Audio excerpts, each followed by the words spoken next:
Oscar makes 5 figures a month as a high-ticket closer. He started out working grueling night shifts and barely scraping by, and now he works from the comfort of his laptop from anywhere in the world. In this client interview, he shares exactly how he landed his first gig, how he learned the game, and even some advanced strategies that I don't think he even should have shared.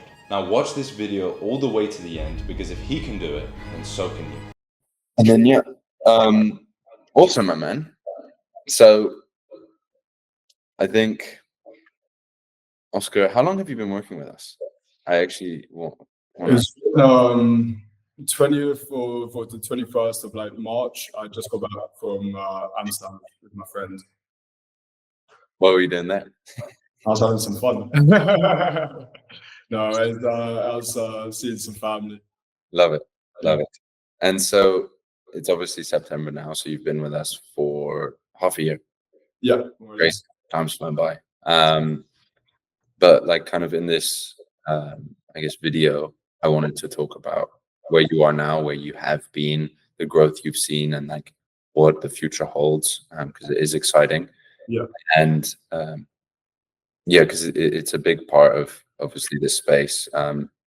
You know, I'm sure when you joined, you were like, I really want like things now. And then the more you are in this space and you actually stick it out, and you get past all like the fakers, right? Because there are a few fakers who just like want it quick, and then they're like not ready to do the work and they drop off. You actually start to fall in love with the process. And I feel like that's what you've done quite well. But where were you at when you first joined? Like what were you doing? And yeah, just where were you at overall in life? Yeah, like I was doing like history and classics at university. Like I found it unbelievably boring, as you can imagine. I kind of just did it just to get my foot in the door of uni and stuff.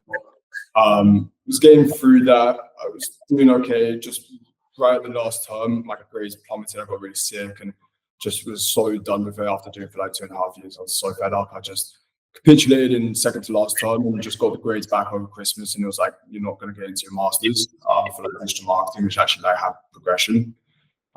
So I was like, oh shit, it's kind of like a pin, like the by the bullet moment. You have to make a big decision, because it's like I've always had these like big visions of being successful in the future. I always saw myself as sort of a winning person, has that sort of mentality to sort of improve and go far, but wasn't really reflecting. So definitely had to make a decision. I already did stuff sort of in the past, like a little bit of SaaS, had my own sort of graphic design thing I was doing.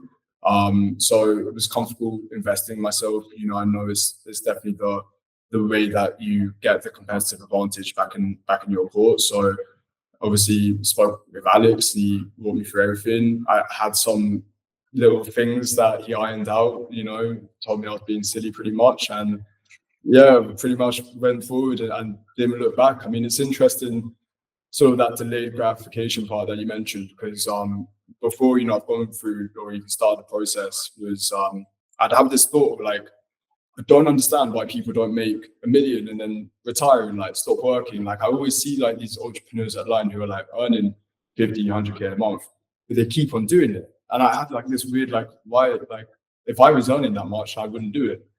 But throughout the process, you learn to fall in love with it. But it's not even falling in love, it's just sort of what you do. It's standard day in your life. So it doesn't become, it's not that it's not hard, but it doesn't become like a big sort of burden in your head. You learn, like you say, that it's part of the process. It's the only way really to actually move forward. For sure. Sure.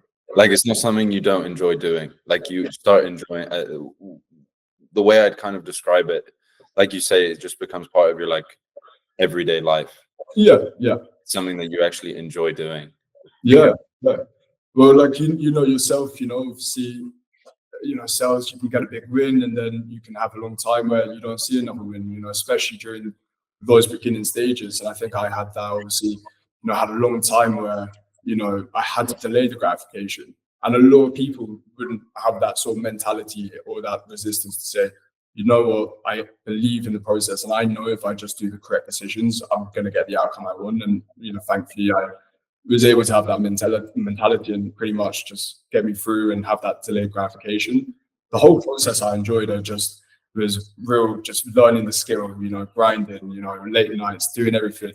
I think the position I got, I was really underqualified for, so I had to learn on the job and everything. So it was a really intense 3 months, but starting definitely to really see the fruits from it now. For sure. You're enjoying the fruits of your labor. There's no doubt. There's no doubt about that. But like, what were you doing for work? Because I remember, I don't know why I thought you worked at a gym, like at the reception. I don't know why I thought that, but what did you do for work? Remind me. I sort of did. I was the receptionist at my university, UCD. So I do got just whatever receptionists do, right? Just emails, picking up phone. People come, they've got a question about parking, this, that, the other. Then there's another desk just by the gym, which is on the upper floor. That's why a few of our meetings I probably took sitting there, letting people in and out of the gym. Yeah. But it was a tough one because I lived on campus, so I lived literally 15 meters away from the desk. So what they would do is they put me on the night shifts 5 days a week, which was very draining to say the least. So it was 11 p.m. till 7 a.m.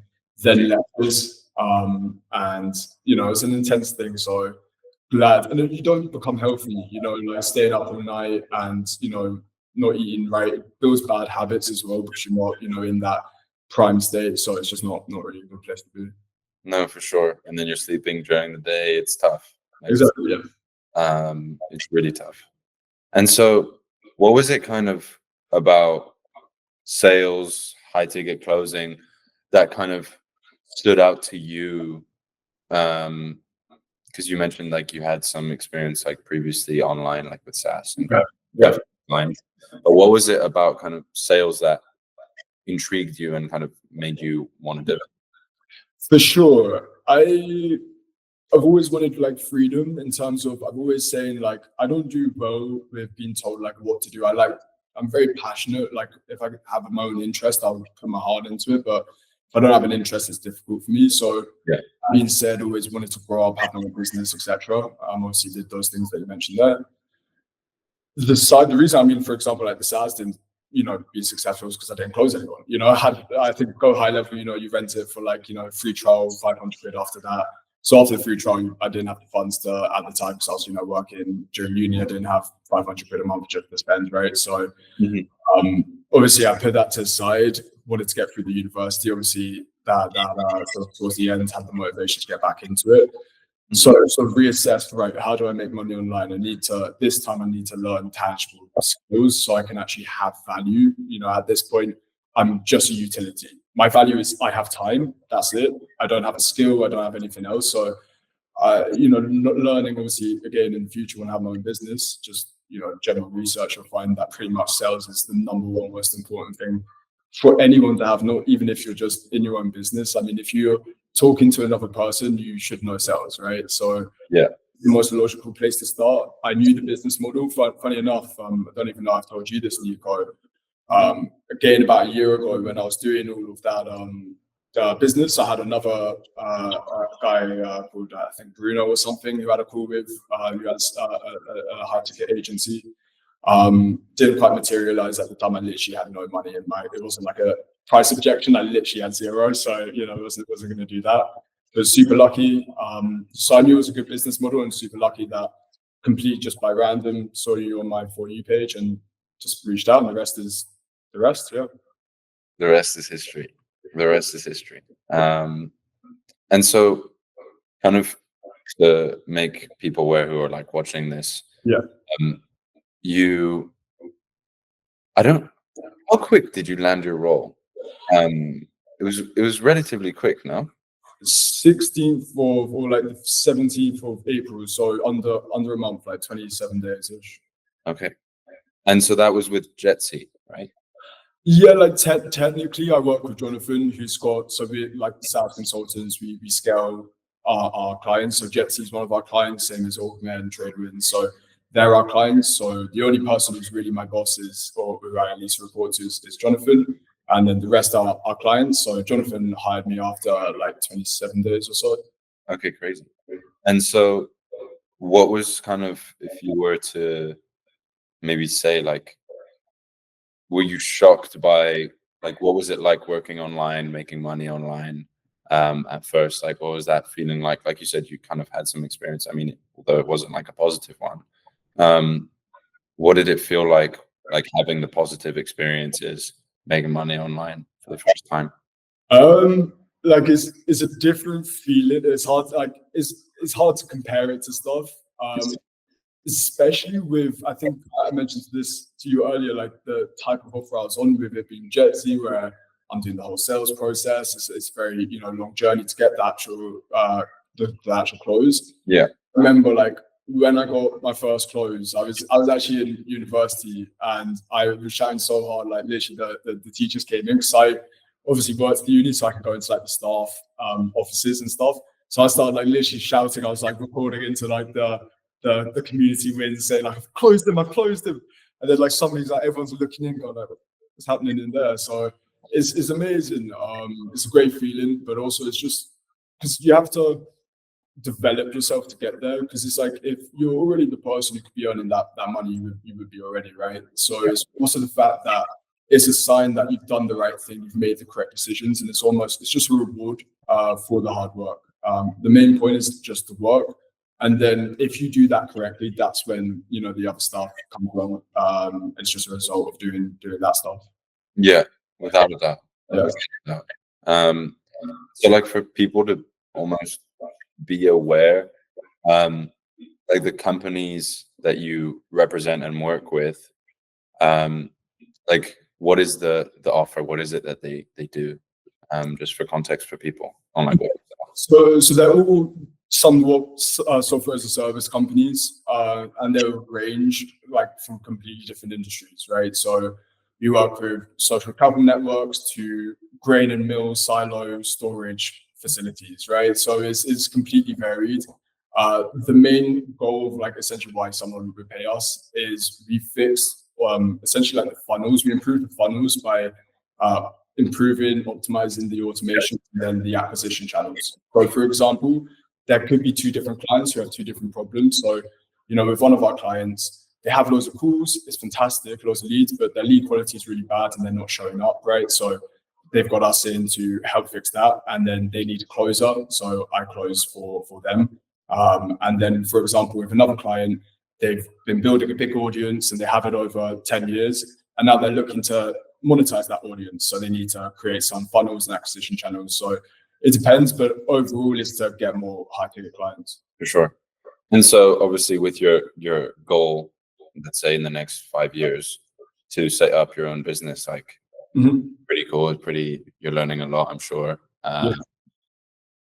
Like the whole learning aspect of things, you're learning so much, and it's a reason why that you've been able to see the results that you've been able to see. You mentioned it earlier. You said, the fact that you're able to make, let's say, 1,000 or 2,000 off one call or in one day is because you have become the person that is able to do that. You've learned the skills, you have picked up the habits, the characteristics, everything, and you've built your life to become that person. And so a lot of people will say, oh, making 10K a month online is easy, or making 10K a month. Like that is a lot of money. And to get to that level, it's crazy because it's actually, you need to become the person that can achieve it before you can even achieve it. But it's interesting, like, sorry to interrupt, but like we were talking about it earlier, how, for Jetsy, right? For example, there was definitely a part where I got hired, I was underskilled, I wasn't qualified enough for that role, right? So I had a couple of months where I wasn't earning great money because I had to learn the skills to actually get to that point. Yeah. And then obviously, with the news that's happened now, obviously that you guys know about, is definitely coming into fruition. And, it's just so insane to think that quite literally, like I said, March, 6 months ago, I was literally failing out of university. I had zero direction. I didn't know where I was going, what to do.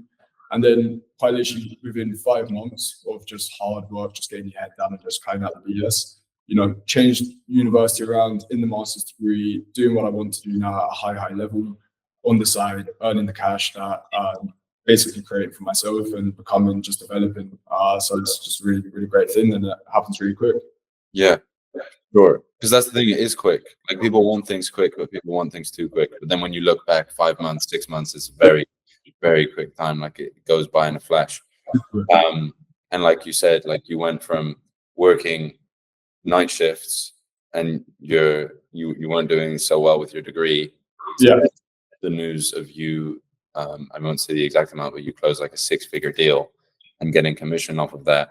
Like it's a night and day difference. So, yeah.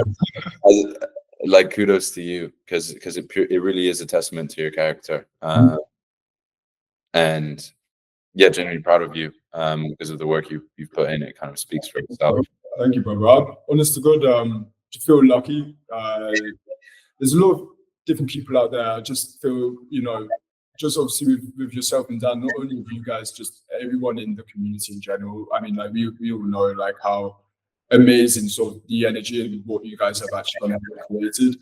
And, you could have the best mentors and a really tainted, crappy community, which is negative, doesn't want other people to win, and it can ruin the whole thing. So yeah, genuinely feel super lucky to be, part of Enigma and where everybody's going on in there. For sure. I appreciate the kind words, my man. No. And so you've obviously made so much development and so much growth. What do you feel like you kind of touched on a bit of it there, but what do you feel like was the kind of key factor in you seeing that growth and seeing that progression in your life? I've always like had I think I grew up just like had an identity of like being able to like succeed, just in terms of like, if it's sports, if it's academia, if it's school, whatever it is, like I just figure out a way to do it and actually like get what I want. When I don't, I'm diagnosed ADHD. I don't know if this is like a symptom, but if I don't sort of get what I want, it really fucks me off and throws me for like it won't go back to baseline ever. So that vision is kind of like good because it's like the ADHD for sure. Sometimes it makes me go, hey, I don't want to do this right now, or I'm bored, right? But it also like gives you that emotional fear of being able to like see the future, and then as well give you that when you actually find something that you love doing, like business or sales or whatever it is, you have a superpower because then you can pour all of your energy, all of your attention into just that one thing. Mm-hmm. So just having that ability to feel uncomfortable in my current position, and then also the ability to, when I actually find something I love, to really just focus and develop it over time, it just is reasons. Love it, man. No, yeah, you've definitely worked hard. There's no doubt about it. And yeah, you've become a regular in the Wins channel. So I kind of think that just speaks for itself as a whole. And so you spoke about it earlier, not on this, but you mentioned your goal is obviously you want to finish your master's alongside what you're doing now, which I think is great. I think kudos to you, because I think there's way too much energy of like drop out. Yeah. That would really be a valuable asset to you, and you've come so far, so you might as well stick it through. But like life after that, what is your goal? Like you said, like come August 1st, like what are you gonna make happen, my man? Long-term goal is like 100K a month. I don't know why, but I just watched like Charlie Morgan, and he did something. It was like, how much do you want to make? And he goes, that first thought, that's how much you really want to make. And it was 100K. So I was like, want to get to that point, and how you get to that point is finish university. I definitely want to enjoy my life and make sure that, because I think that actually does improve you as a salesperson, as a closer, as a business person, is having like a positive sort of energy around you, a good community. Yeah. You can fall back on, and just knowing that it's, or at least not having stress outside of your business that is going to affect it, right? So just having the best life outside of it. So obviously going traveling, obviously similar to what Jack does, he's living the life. I'm jealous every time I see his Instagram posts. But then as well, just really use that time. Like I'm free, right? I have no other responsibilities other than business, closing, obviously running it with Jonathan and my partner. So tons of time just to continue developing pretty much everything I do now, and just continue growing as a person, and continuing getting close to the ultimate goal of having a business and earning $1 million a year pretty much. Love it, my man. And you can definitely make it happen. There's zero doubt in my mind. You just got to stay consistent. And it's something that we always speak about. It's like when you start seeing results, people get complacent and they forget about what got them to those results in the first place. Yeah. So if you just remember what got you the results, those actions, those inputs, and just continue with those, you will see the goals you want to achieve. Like I know you mentioned, like August 1st, you want to be in Thailand, you want to be, or wherever in the world. You want to be making 20K a month, 30K a month, and you can. Like there's no doubt in my mind. And it's just about remembering the actions that got you to the results that you've seen so far. And then also using kind of that burning building, which you spoke about. That's the burning building is it's the best way to actually get stuff done. I feel like as well, like it's so easy. Like anyone can do it. It's just takes effort. Like that's the only barrier. It's not like your brain, it's just the effort. So if you are just struggling, just having a burning bridge, literally, if it comes to 10, like there's someone literally with a gun to your head, so just find some way to get you in that position. Without a doubt. Without a doubt. Awesome, man. Well, it's been a pleasure speaking with you. And wish you all the best, brother. Good stuff, bro. Good to see you. Thank you for that, my man. We will basically, I don't know if